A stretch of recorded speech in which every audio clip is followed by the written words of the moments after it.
Spending my days with you is like Argel, living babe. in a world Yee. of fantasy. Happy 4th anniversary. All the beautiful Wala to, no? people I Hindi pwede know. ito pang drama.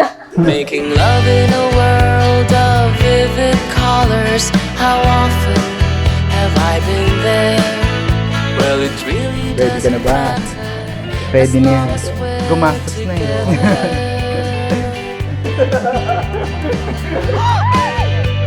Talagang siya puno. Ready? Ma, salamat.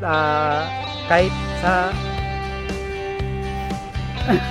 Papalang iyakin eh. Medyo late na ako nagkasawa. Buti rin job pa rin kayo. Lagi akong nandito para sa iyo. Kahit may asawa ka na, huwag mo akong kakalimutan. Nabiyaan akong bunso.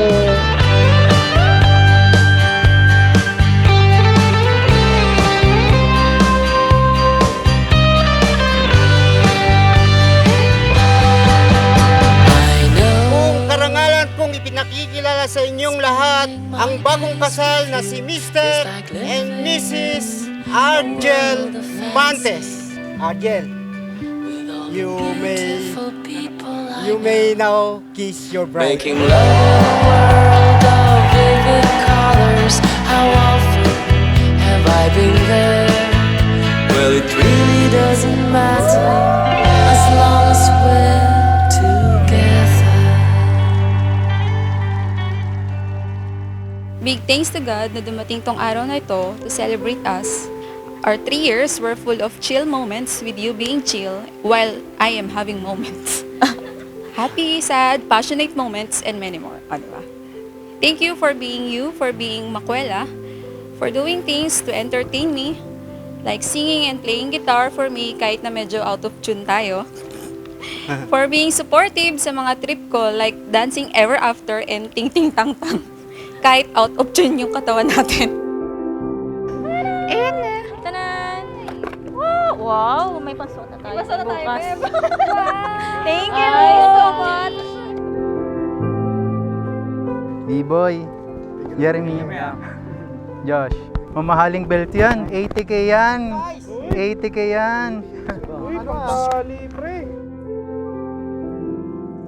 Sa tagal kong pag-wedding, halos narinig ko na lahat ng vows. Pero napakahirap pala pag ikaw na yung gagawa ng sarili mo.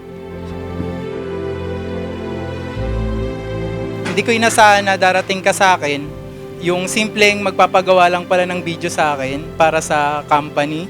Yung pala yung maiharap ko ngayon sa harap ng ating mga magulang at mga kaibigan.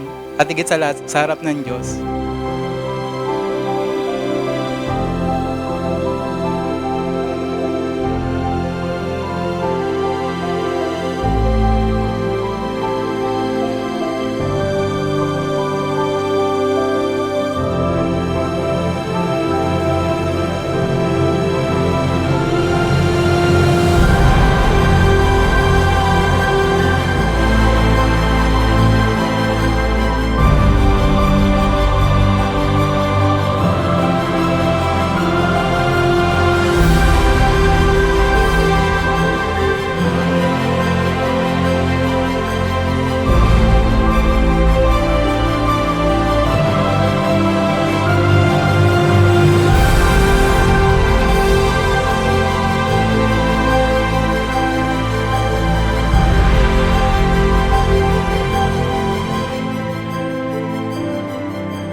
Unahin ng pamilya, papakabait lagi, magsusunuran kayo, huwag kayong mag-aaway. Yun lang. Pag-usapan ng maayos, ang problema. So, yun. Thank you sa wag mo palaki sa akin and sa pagsuporta sa akin and sa amin ni Argel. And yun, syempre, hindi naman namin kayo pababayaan. And hindi naman ako nawala. Nadagdagan naman. Sana maging matatag ang pagsasama niyo mag-asawa. Thank you. Thank you. Love you. Hinihiling namin sa iyo na pagpalain mo sila, tulungan mo po silang mag-ingat ng kanilang mga pangako sa isa't isa. Gabayan mo sila sa kanilang araw-araw na pamumuhay upang hindi sila magkamali sa landas na kanilang tatahakin.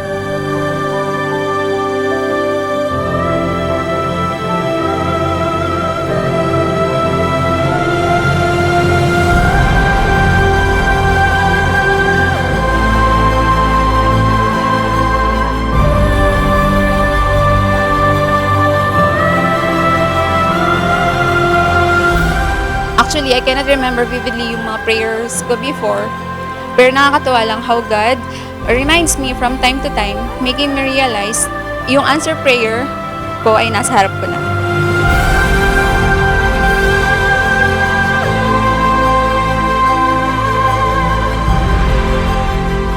Mula nung pumasok ka rin sa buhay ko, hindi ko sinabi, pero parang ikaw yung nag-ayos ng lahat.